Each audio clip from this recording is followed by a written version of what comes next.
uNkulunkulu akakulonde ubusise kama ku-pass down i-channel flicky okubaleni kufanele ukuthi le number isense uma uyimember ye-channel kuphela kusongo 9 ekuseni ka 5 ntambama awungu-WhatsApp awungifolele ngo-WhatsApp awungithumela ama-SMS uyafona kusongo msombuluko ugcina Friday ngomgqibelo ngibhizi Sunday ngisesontweni unokukhanya ekunokukhanya Mbatha amen pastor kusho ukuthini uphupha inwele ezincane kodwa uzikama heqala nje ukukhula futhi zingcolile ngale zinekwethu so asibheke la inwele zakhe zingcolile the hair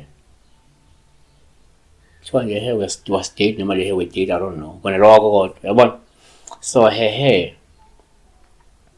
yabo or hairs I don't know if iyaye ebuningini but ke zingcolile zinwele so nake singakusho-ke number 1 ngokwesintu uma uphupha inwele kuwuphawu ngaba lokuma zingcolile ngoba lusho ukuthi kungenzeka izidalwa zakho azihlambulukanga ngenxa yokuthi wena awuzinakile. 2 omunye angayibeka kanje lento uma uphupha inwele uphawu lokuma zingcolile olusho ukuthi kungenzeka izidalwa zakho zingcolile futhi kudingeka uzihlambulule.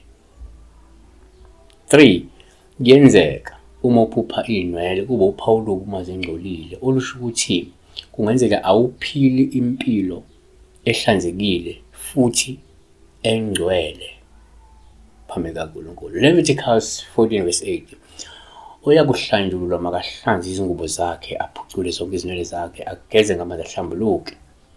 Siyabonga besibheka izinwele mezingcolile. Be blessed.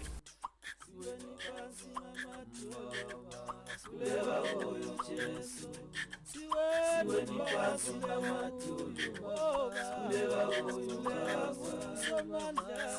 phansi lematulu, kuleka kuyo Jesu.